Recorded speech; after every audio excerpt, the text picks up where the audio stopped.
Hey guys, we're going to take a look at problem number 7.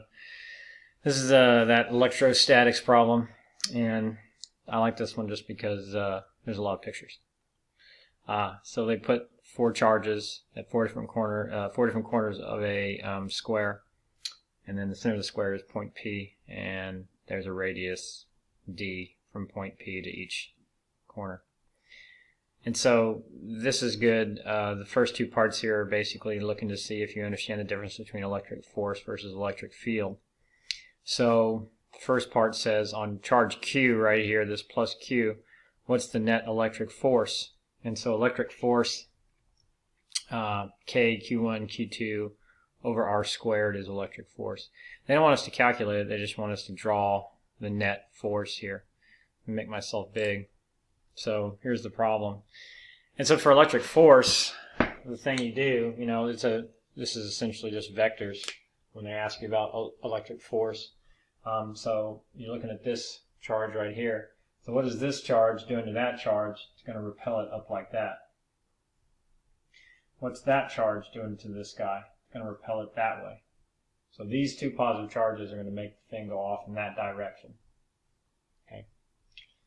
Now this little guy down here is a negative, right? So they're going to be attracted. In other words, this one and this one are going to attract. So this guy is going to make this charge want to go that way.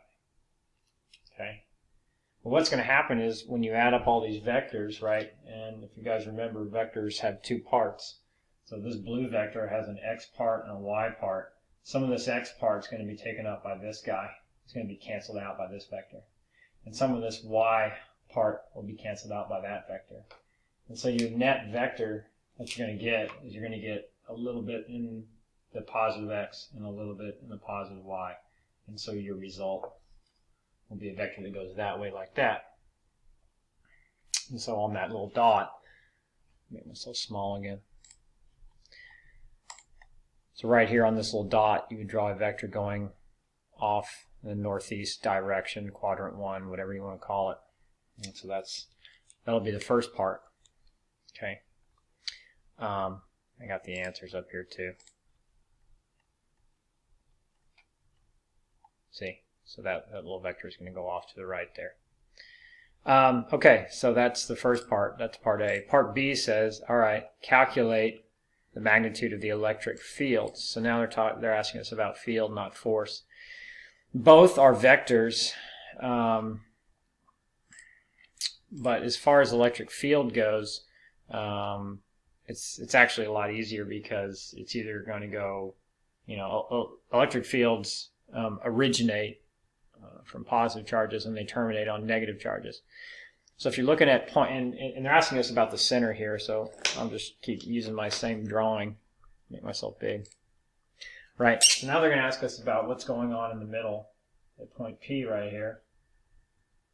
What's the field there, right? And so the way that you can visualize this is that all the positive charges have these field lines that are coming out of them, and they're all doing that. They all have field lines that are coming out, and all those field lines would terminate at your negative charge right here. So the way I see it, you have all these field lines coming out of these positive charges. They're all going to terminate at this one negative charge, and so the overall result would be you have a field going towards this little negative charge. So you would have a total field that would be going that way. Another way to think about it is that the fields produced by these 2 guys would cancel out. And essentially you have a bunch of field lines coming out this way that would terminate at your negative. And so your field would be that way.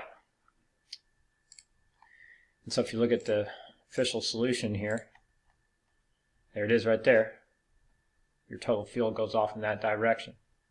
Okay. And then they want you to calculate the field. And so essentially these 2 cancel out. So you only have these 2 guys. Electric field, KQ, whatever, D squared. Right? So for this guy, it would be KQ over D squared. And for this one right here, it would be 2 KQ over D squared, and that ought to give you a total of 3 KQ over D squared. because there's two essentially add up. I don't know what the heck they did here.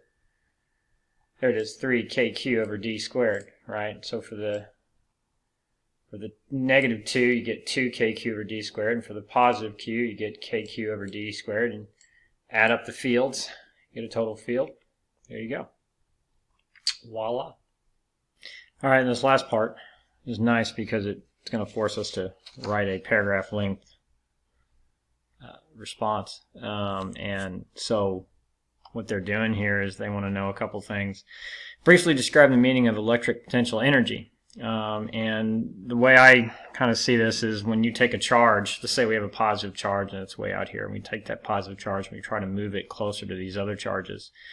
That will require work because you are taking a positive charge and trying to move it closer to other positive charges.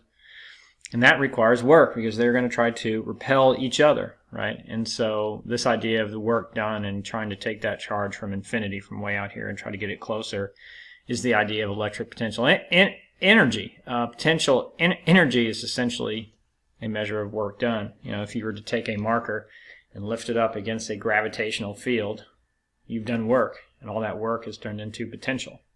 And it's the same thing here as if you take a positive charge and try to move it closer to these other charges. Then you're doing work, and you're doing work against a field. Now, they also want to know, explain qualitatively. So qualitatively, right, that's the key word here, means we're not doing mathematics. We're just using physics words and physics principles to explain physics phenomena, physics concepts. So explain qualitatively how the electric potential energy of the four-object system would change if we switch those two guys. And so they have been switched. If you look at the top here, you had the plus q on the top and 2q on the bottom. And now they've switched them, right? And so what happens is when you take this plus 2q and you move it from down here to up here, you're moving it closer to another charge that is the same.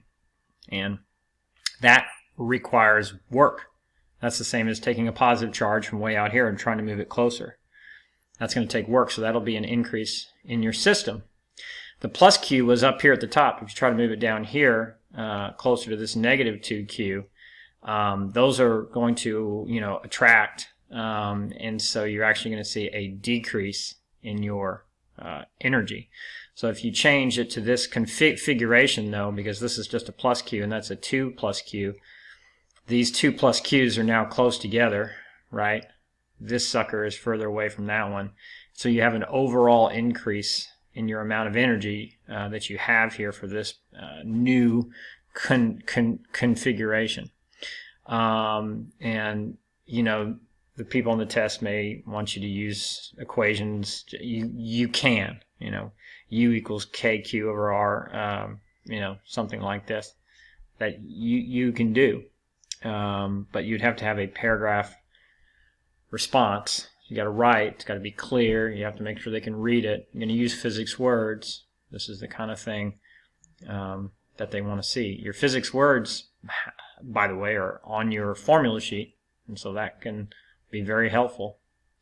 But that's what's going on here. So anyway, I like this problem. I hope it helped as far as talking about forces versus fields. Thanks, guys.